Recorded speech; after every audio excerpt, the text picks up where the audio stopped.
2 Samuel 11, 1.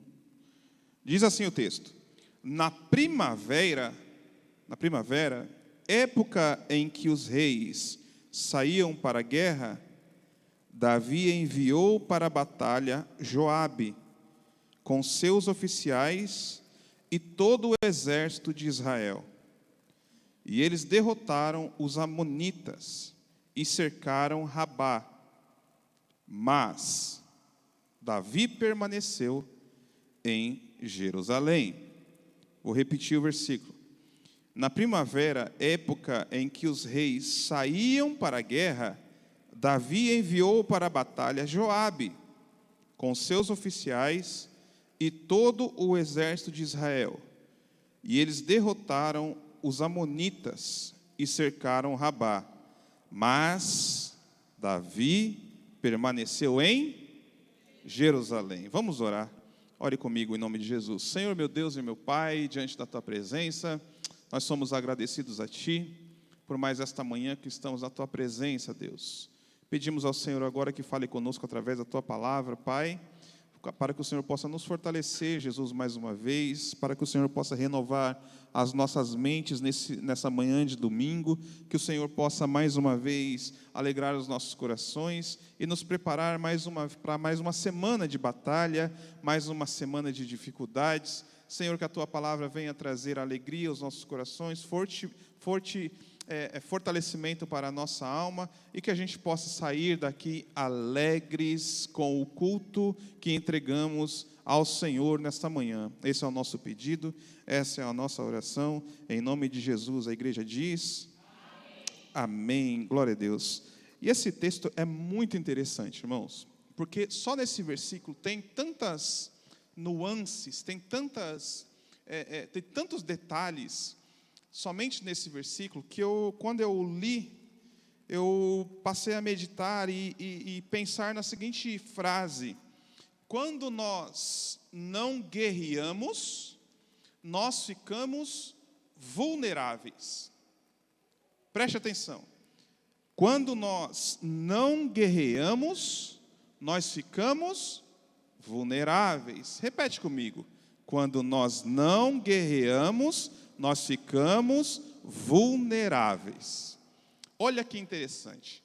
Na primavera, época em que os reis saíram para a guerra. Aí lá no final do versículo, aonde Davi deveria estar? Na guerra. E aonde ele ficou? Em Jerusalém. Olha que interessante. Quando você começa a prestar atenção nos detalhes do versículo, você começa a falar assim: então eu entendi por que Davi falhou. Eu entendi por que Davi pecou. Quando a gente vai lá em 2 Pedro, a gente fala assim: olha, os que não creem tropeçam. Os que não lutam, o que acontece? O que acontece? Fica vulnerável. Aonde Davi deveria estar? Na guerra. Só que Davi permaneceu em Jerusalém. Olha só, na primavera. Aí você vai ver, a primavera está exatamente ali entre o inverno e o verão. Se a gente prestar atenção na estação inverno, céu meio cinzento, as flores não desabrocham, né? Não nascem. Eu estava vendo um vídeo de uma cidade, eu esqueci o nome, não vou lembrar o nome, mas é a cidade mais fria do mundo. Lá as águas, não pode ter água encanada, porque congela. A água das pessoas é gelo que eles aquecem e transformam em água. Ali eles tomam um banho a cada 15 dias. Vou falar de novo. Lá eles tomam banho a cada 15 dias. E o ritual para tomar banho demora cerca de 5 horas. Por quê? Eles precisam pegar o gelo, colocar o banheiro deles para tomar banho, é uma caldeira. Então eles precisam primeiro aquecer a sala. derreter o gelo para se tornar água, aquecer aquele gelo. Por isso que demora esse período de 5 horas, porque até aquecer a sala, até aquecer a água, demora esse período todo. É um dia de trabalho para poder tomar um banho. Aí você entende porque a gente fala assim, olha, agradeça a Deus pelo banho que você toma. Essas pessoas é um dia de trabalho para poder tomar um banho. E nessa estação, nesse inverno tão rigoroso como é o deles, claro que não se compara com o nosso aqui. Mas que nem ontem, a gente queria até sair para comemorar, fazer alguma coisa fora, mas estava tanto frio, que a gente falou assim, não, vamos ficar aqui em casa mesmo. Então, no inverno, as pessoas se guardam, se retiram, fica lá no edredom, cobertinho, eles não querem sair. O inverno é isso, e por vezes a nossa vida, ela está nesse inverno, é momento de se recuar, não é momento de estar, em Eclesiastes 3 fala, né? Tem momentos que você tem que se guardar, tem momentos que você tem que sair, o inverno é isso. E na nossa vida, muitas vezes, irmãos, nós estamos passando por esse inverno. Agora, o verão é o oposto. No verão, as pessoas querem sair, as pessoas querem se divertir, querem se refrescar. O dia é claro, o dia é cheio de vida, tem muitas flores, né? A primavera é o meio disso. E é na primavera, irmãos, que nós devemos ter o maior cuidado. Porque quando a gente chega na igreja, por muitas vezes a gente está vivendo o inverno, período de dificuldade, período de aflição, período de tristeza, e o tempo vai passando, Deus vai cicatrizando feridas, Deus vai colocando as coisas no nosso lar, no lugar, e aí então chega a primavera na nossa vida. A primavera é uma estação mais amena, as flores começam a desabrochar, as coisas começam a voltar para o seu lugar, e é nessa estação, nesse período, que a gente tem que ficar mais atento. Porque quando a gente está no inverno, a gente ora mais, porque a dificuldade está do nosso lado. Quando a gente está no inverno, a gente fica mais atento nas batalhas do dia a dia, a gente busca mais a Deus. Por quê? Porque a situação está muito difícil, mas quando chega a primavera, que as coisas vão se colocando no seu lugar, e as coisas vão melhorando, a gente se distrai. E na primavera ali, olha, eu comecei a pensar, é na primavera que a gente precisa ficar mais ligados com Deus. Porque quando a gente chega nesse período das coisas começarem a melhorar, a gente já começa a se afastar automaticamente das coisas do Senhor. Agora eu já não preciso mais orar tanto, porque Deus já respondeu minha oração. Agora eu já não preciso mais buscar tanto ao Senhor. Por quê? Porque agora as coisas começaram a se adaptar, a melhorar. Veja, aqui nesse período, já fazia cerca de 10 anos que Davi estava no reino. Então o reino já estava no prumo, já estava no seu momento áureo, né, no auge. Se você voltar um capítulo ali, no capítulo 10, Davi guerreia contra os amonitas, e ele vence a guerra. Um ano depois, chegamos no capítulo 11, e Davi agora está vencedor de guerras, o reino está tranquilo, 10 anos já do seu reinado, está estabilizado no reino, o reino está próspero, está tudo bem. O que acontece com Davi? Davi se distrai.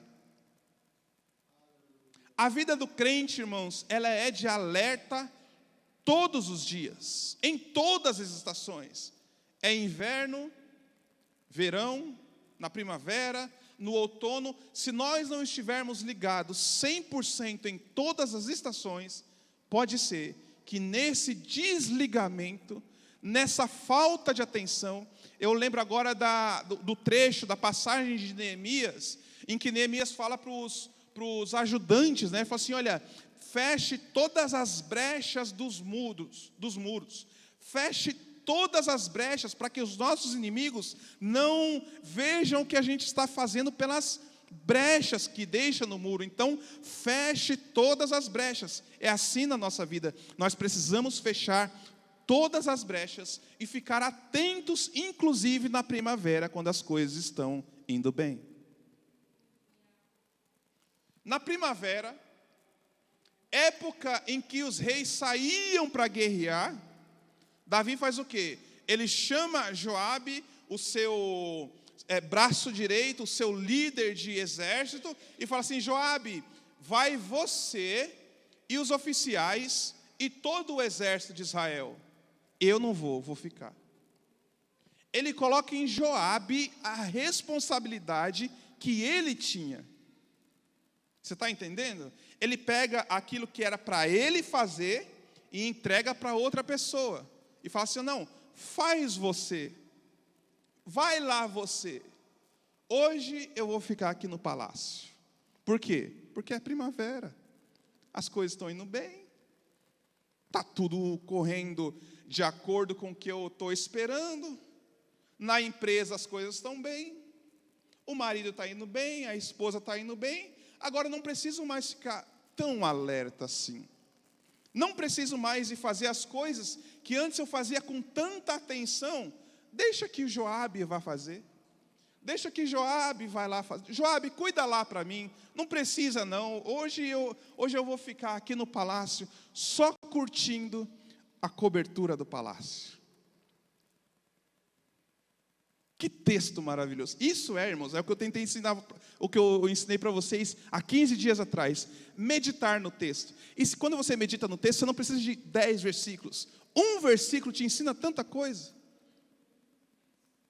Nesse período, Davi já estava assim, agora já está tudo ok, já está tudo bem. Eles vão guerrear e eu vou lá para o terraço. Eu vou respirar ar puro. Eu vou contemplar o reino. Eu vou ficar aqui de boa. Os soldados vão guerrear. Eu vou ficar tranquilo, contemplando o reino que Deus me deu. E Deus fala assim: olha, eu não te chamei para contemplar reino, eu te chamei para liderar povo, para guerrear, para lutar, para ficar atento, para continuar trabalhando, seja no inverno, na primavera, no outono ou no verão. Crente, soldado de Cristo, não tem que ficar olhando. Crente, soldado de Cristo, tem que batalhar. Você pode dar uma glória a Deus por isso? Quando a gente não guerreia, a gente fica vulnerável. Quando a gente não está atento, a gente está vulnerável. Quando a gente não está esperto, é a brecha que o inimigo queria para poder mostrar um prato de lentilha. Se Davi estivesse guerreando, ele não estaria no palácio para poder contemplar e ver a mulher de um dos seus soldados. Veja, versículo 2. Uma tarde, Davi levantou-se da cama e foi passear pelo terraço do palácio. Davi passeando e os soldados morrendo. Davi na cobertura e os soldados guerreando. Davi passeando e Joabe liderando o exército. Deus está chamando pessoas aqui para liderar exército, não para passear. Deus chama pessoas aqui para trabalharem e lutarem na obra do Senhor, não para ficar no terraço contemplando o que está acontecendo. Deus chamou mulheres guerreiras nessa obra para se levantarem, para orarem por essa obra. Deus chamou homens para esse lugar, para poder pegar a espada da palavra de Deus e sair à batalha, guerrear, pregar, orar, cantar, lutar, contemplar a glória de Deus dentro da batalha, não no terraço. Deus nos chamou para cultuar ao nome dEle, não ficar em casa assistindo televisão. Uma tarde, Davi levantou-se da cama e foi passear pelo terraço. do terraço, viu uma mulher muito bonita tomando banho e mandou alguém procurar saber quem era. Disseram: é Betseba, filha de Eliã e mulher de Urias. Veja só, no versículo 4 vai dizer assim, olha, Davi mandou que a trouxessem. Davi, nesse ato, irmãos, ele caiu em pelo menos 5 mandamentos. Vê lá em Êxodo, capítulo 20, versículo 13. Não precisa abrir não, eu vou ler para você. Olha, ele diz assim, olha, não matarás, não adulterarás, não furtarás, não darás falso testemunho contra o teu próximo, não cobiçarás a casa do teu próximo, não cobiçarás a mulher do teu próximo, nem os seus servos ou seus servos, nem boi nem jumento, nem coisa alguma que pertença ao próximo, você não pode cobiçar. Davi caiu no não matarás, Davi caiu no não adulterarás, ele cobiçou a casa e a mulher do próximo. Veja, num único ato, Davi caiu em pelo menos 5 mandamentos. Mas quando a gente pensa no pecado de Davi, a gente tem que analisar o que aconteceu para que esse pecado acontecesse. O que aconteceu para que esse pecado acontecesse foi Davi não estar aonde Deus queria que ele estivesse. O local onde Davi deveria estar era liderando o povo de Deus, mas Davi estava no seu palácio, contemplando o reino que Deus deu para ele. Nós não temos, irmãos, que contemplar aquilo que Deus nos dá. A gente não tem que perder tempo olhando para as coisas que Deus nos deu, ou falando assim, não, hoje eu vou curtir aquilo que Deus me deu, e deixa que os outros fazem o meu trabalho. Não, o seu trabalho Deus deu para você, e é você que tem que fazer, e o nome do Senhor será glorificado na sua vida, quando você tomar a atitude de fazer aquilo que Deus colocou para você fazer. Não, eu vou enviar Joabe, deixa que Joabe vai lá, deixa que os oficiais vão lá, deixa que o exército vai lá. E Deus está falando, não é para Joabe, não é para o exército, não é para os soldados, é para você fazer aquilo que eu coloquei nas suas mãos. Quanto mistério num versículo, né, irmãos? Veja só, a gente analisa o pecado, mas a gente deveria analisar o que levou ao pecado. Foi a atitude de não estar aonde Deus colocou.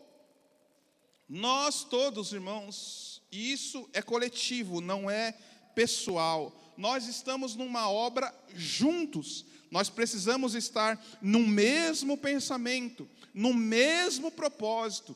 Deus quer que a igreja esteja unida, junta, se preparando para encontrar com o Cordeiro de Deus quando Ele voltar. Ele quer a igreja num único propósito, num único pensamento, e quando a igreja está nesse único propósito, nesse único pensamento, o Senhor vem e visita a igreja de uma forma linda, de uma forma mais natural do que quando as pessoas tem locais, irmãos, que cada um está num pensamento diferente, cada um está num propósito diferente, cada um quer fazer as coisas do seu jeito, e Deus não trabalha aonde tem pessoas com vários tipos de pensamento diferentes em relação à obra do Senhor. Deus trabalha na unidade, Deus trabalha no conjunto, Deus trabalha na naturalidade das coisas, e é isso que nós queremos para este lugar, unidade, ajuntamento de pessoas no mesmo espírito, no mesmo pensamento, de agradar a Deus sobre todas as coisas e amar o nosso próximo como a nós mesmos. Em vez de Davi estar guerreando, ele fica contemplando aquilo que Deus deu a ele, e por esta razão, ele vê essa mulher, e ele adultera, ele peca, ele faz exatamente, ele age da forma contrária ao que Deus estabeleceu para ele.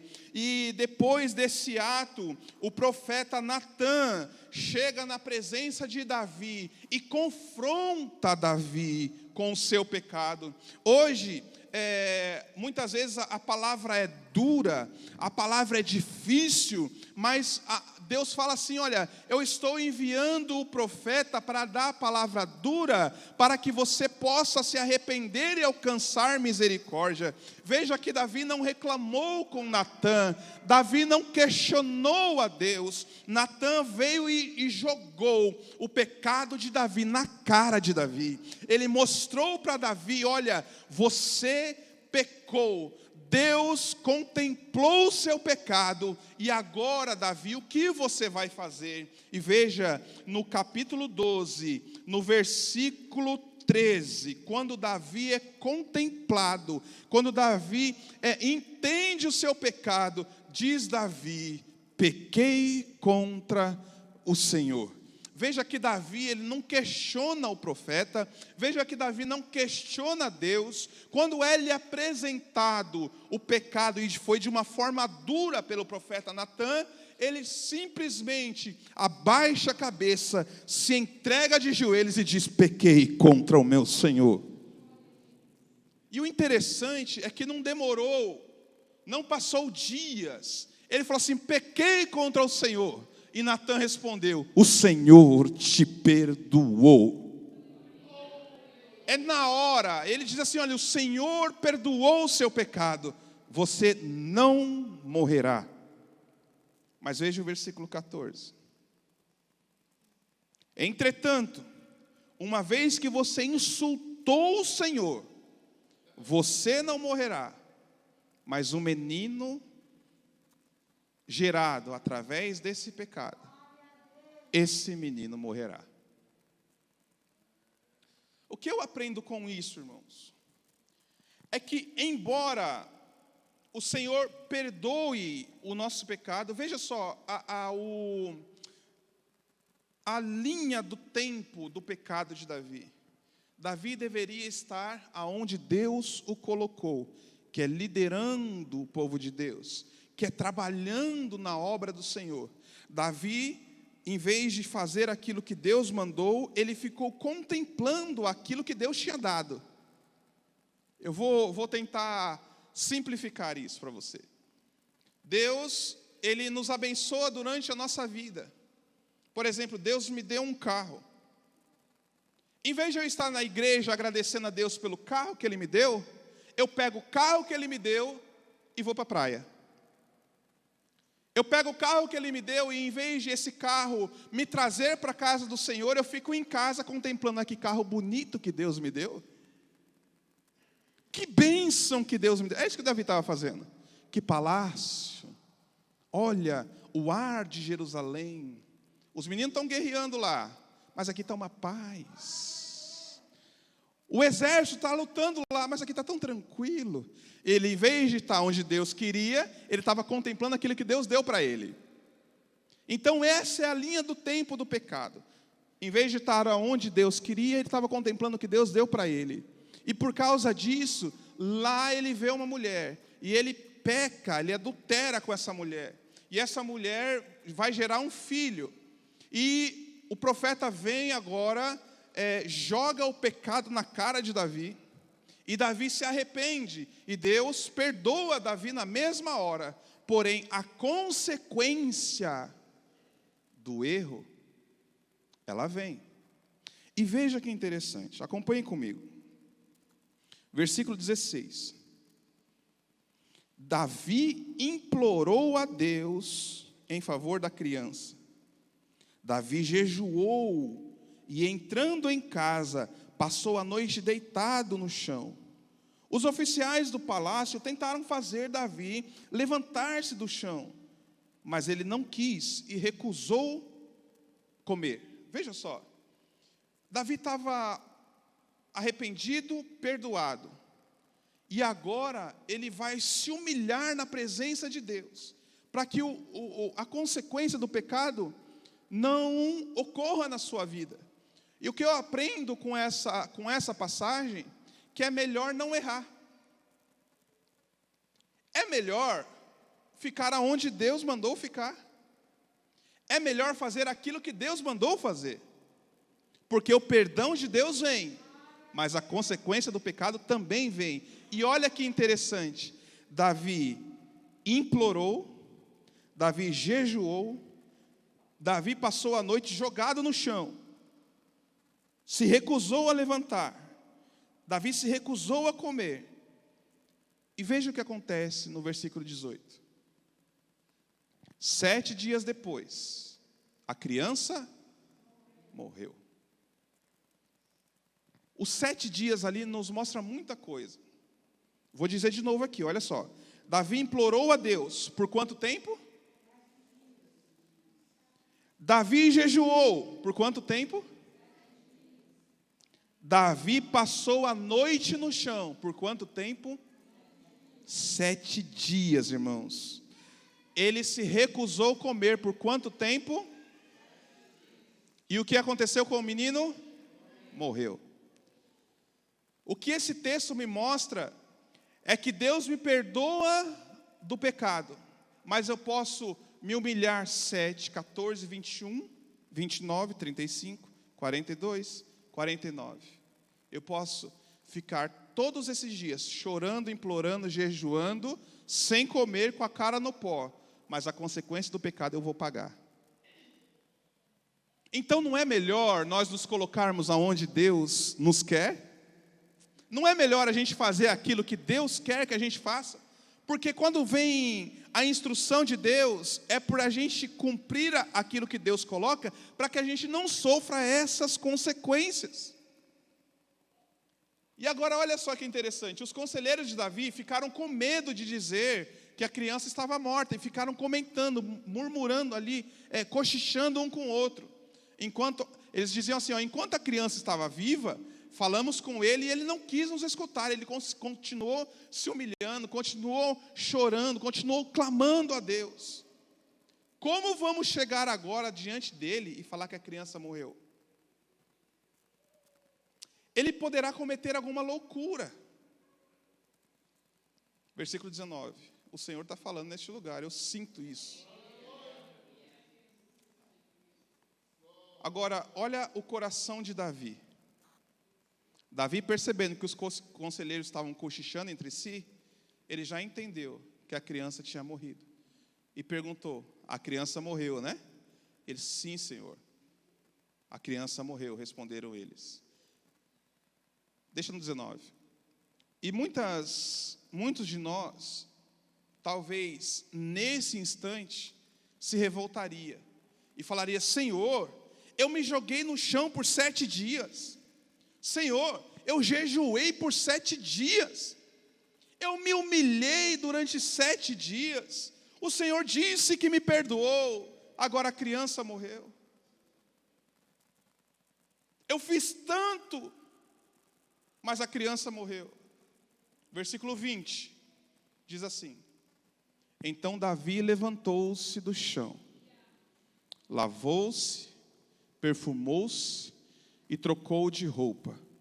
Depois entrou no santuário do Senhor e o adorou. Aí muitos perguntam assim, por que Davi era o homem segundo o coração de Deus? Porque Davi pecou. Pecou sim, todos nós pecamos.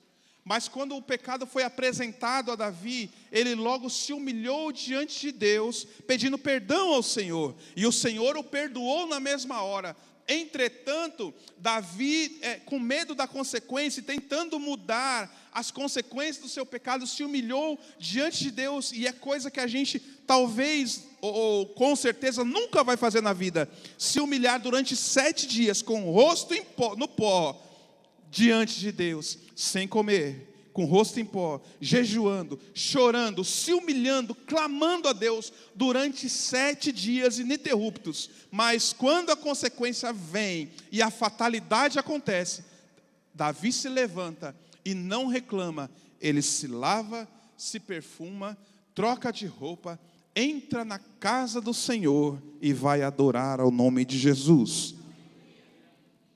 Davi demonstrou claramente sua aceitação. Davi aceitou o que Deus tinha preparado para ele. Você tem coragem de aceitar o que Deus tem preparado para cada um de nós? Quando é bênção, a gente se alegra. Mas e quando é consequência do que a gente fez? ou quando é consequência de vários anos agindo de forma errada, ou quando é consequência do que a vida mesmo prepara, do que aquilo que Deus está colocando diante de nós. Será que nós temos o coração de Davi, de dizer, eu aceito aquilo que Deus tem para mim?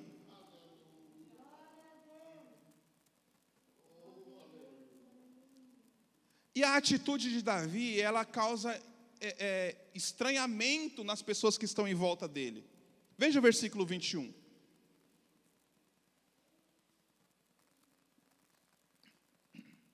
Seus conselheiros lhe perguntaram, por que você está fazendo isso? Enquanto a criança estava viva, você ficou jejuando, chorando, mas agora que a criança está morta, você se levanta e come? Versículo 22. Ele respondeu, enquanto a criança estava viva, jejuei e chorei, e eu pensava, quem sabe? Talvez o Senhor tenha misericórdia de mim e deixe a criança viver. Mas agora que ele morreu, por que eu deveria jejuar? Por que eu poderia eu trazê-la de volta? Eu irei até ela, mas ela não voltará para mim. E a gente pode fechar voltando para o versículo 20. Davi, depois de todas essas coisas, ele volta para o santuário de Deus e adora ao Senhor. Tudo isso, irmãos, nos leva a Efésios. Efésios capítulo 6, versículo de número 17, diz assim, olha, usem o capacete da salvação e usem também a espada do Espírito, que é a palavra de Deus.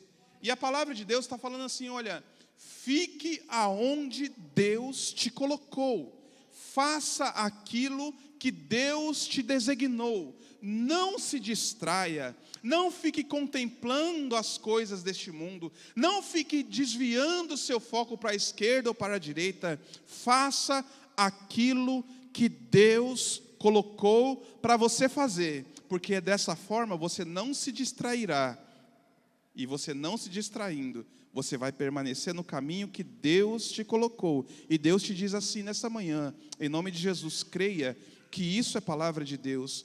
Deus está te preparando para coisas novas.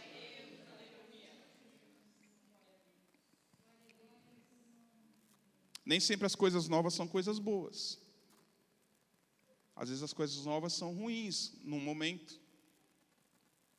Mas até as coisas ruins aos nossos olhos, vindo de Deus, é melhor do que coisas boas que o mundo oferece.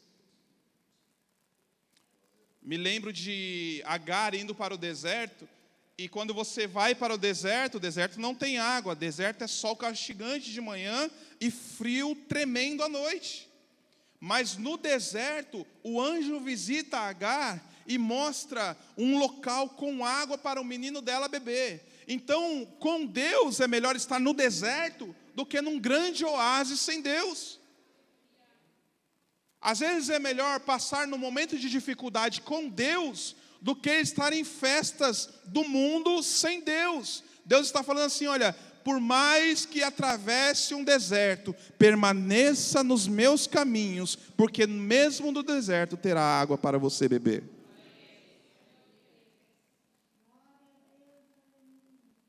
Quero fechar essa mensagem com Romanos 12, versículo 2, que diz assim, não se amoldem ao padrão deste mundo.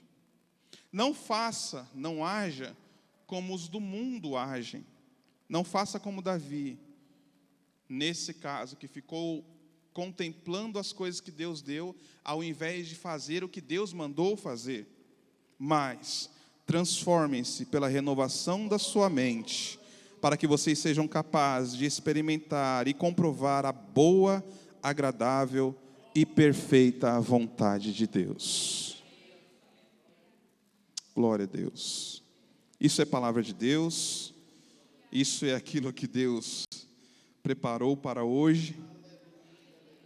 E irmãos, eu queria muito, irmãos, poder trazer mensagens que afague o ego dos irmãos, que deixe os irmãos extremamente felizes, Mas Deus fala assim: olha, é melhor passar no deserto comigo, as dificuldades do dia a dia com Deus, do que ter todas as facilidades que o mundo oferece e no final você não encontrar com seu Deus. É melhor passar pelas palavras duras, pelas palavras difíceis, mas estar fortalecido na palavra, com a mente renovada, porque dessa forma, e somente dessa forma, nós seremos capazes de experimentar e comprovar a boa, agradável e perfeita vontade de Deus. E a vontade de Deus é que nós nos tornemos verdadeiros homens e mulheres cheios do Espírito Santo de Deus. Peço que você se coloque de pé em nome de Jesus.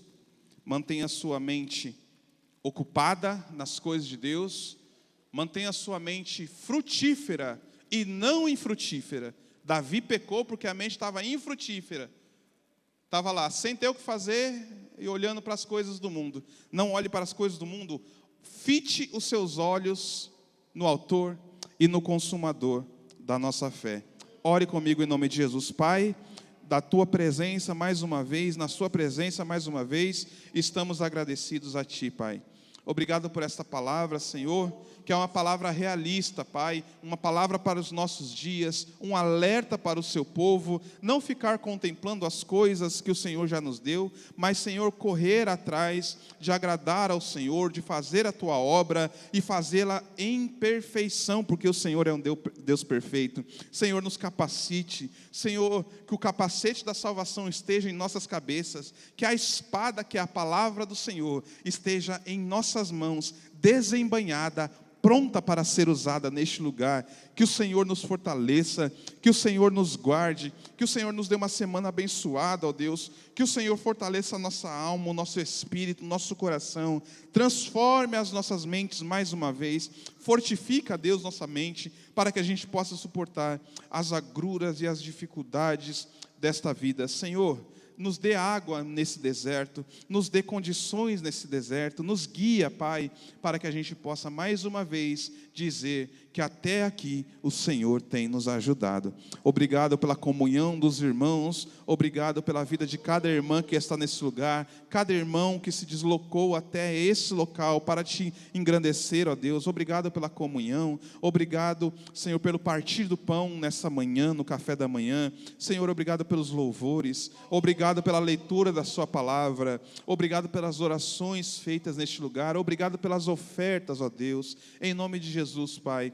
Receba o nosso culto, Deus, e que eles cheguem ao Senhor como cheiro suave, cada glória a Deus, cada aleluia, cada coração aberto, cada ouvido atento, cada olho atento à sua palavra, cada gesto nessa manhã, seja aceito pelo Senhor como um culto agradável a Ti. Pai, nos despede em paz, nos dá um domingo abençoado, nos dá uma semana abençoada, em nome do Teu Filho amado, Jesus Cristo. A igreja diz... Amém, meus irmãos.